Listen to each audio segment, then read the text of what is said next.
Alors, bienvenue à l'émission Franchement Martineau. Vous venez d'assister à une période de questions assez houleuse à l'Assemblée nationale. Nous allons revenir là-dessus avec notre fameuse commission Bernier-Marcotte, Robert Bernier, professeur de l'ENAP, Joanne Marcotte, cofondatrice du réseau Liberté Québec. Bonjour à vous deux.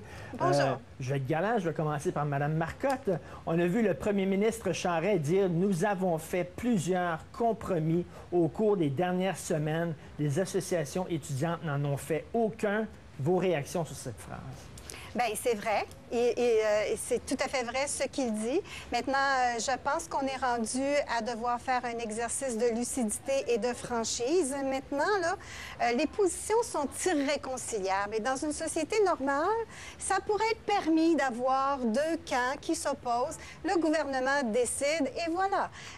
On n'est pas habitué à ça. Normalement, la gauche gagne toujours et le contribuable paye. Les lobbies gagnent, le contribuable paye. Donc, de un, ce sont des positions irréconciliables. De deux, la négociation est impossible. Ça donne rien de demander au gouvernement de négocier. Et puis, M. Charest, pourriez-vous répondre à la question, quand on vous pose la question, est-ce que vous voulez négocier? Non, je ne plierai pas sur les droits de scolarité. Je ne reculerai pas sur les droits de scolarité. Je pense qu'il faut qu'ils le disent haut et fort. Ce recul-là, de toute façon, d'après moi, ne donnerait pas de résultat. Et puis de trois, de continuer à prétendre qu'un appel à l'ordre puis à l'apaisement, ça va donner des résultats, c'est faux aussi. Alors voilà où on en est rendu, une polarisation sans précédent, et c'est supposé d'être normal dans un pays normal. C'est juste qu'on n'est pas habitué à ça. Ici, il y a des conjointes de chroniqueurs qui se font traiter d'hosties de salopes, ce qui est inacceptable. On n'est juste pas habitué à ça. Grow up. Il faut qu'on grandisse, il faut qu'on apprenne à vivre dans cette polarisation-là. Et il va falloir qu'on l'apprenne à la dure, semble-t-il.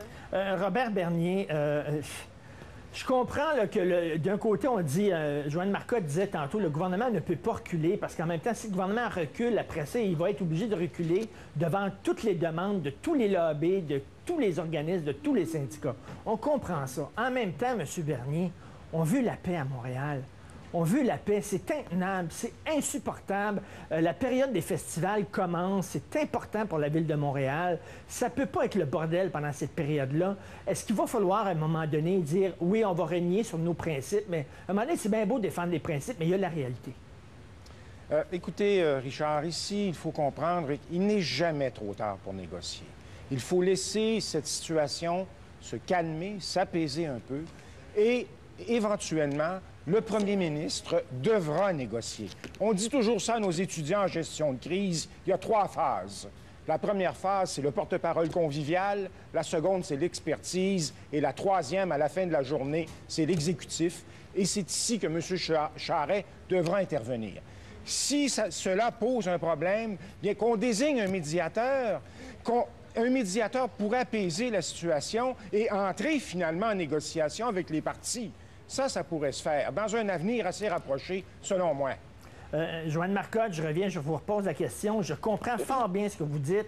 En même temps, je pense que la seule façon de régler ça, maudit, c'est pour le gouvernement de négocier. J'en suis rendu là. Il n'y a pas d'autre façon. Bien, moi je prioriserais à ce compte-là vraiment d'aller en élection. Je prioriserais ça parce qu'il va falloir à un moment donné évaluer, là, puis on en est là, puis c'est pas des farces, évaluer la probabilité qu'on puisse appliquer nos lois. On en est là. Évaluer cette probabilité-là. Évaluer la probabilité que les manifestations nocturnes cessent malgré le fait qu'on recule sur les droits de scolarité. J'y crois pas. Évaluer la probabilité que le 17 août, les professeurs syndiqués qui faisaient du piquetage vont retourner en classe. J'y crois pas. Donc, puis l'affaire, c'est que le gouvernement il est en 9e année de gouvernance. Il est vrai que ce gouvernement-là a quasiment plus l'autorité ou la légitimité pour prendre de force puis gouverner à sa façon. Il y a ça aussi qu'il faut considérer. Donc, moi, à ce compte-là, puisque la priorité, ça devrait être de sauver la session à l'automne, callons des élections tout de suite. Pas le choix. Bon, restez avec nous, vous deux. Après la pause, la question à 100 000 $. Qu'est-ce qu'on fait avec la loi 78 qui, visiblement, ne passe pas dans la population? On pose la question après la pause.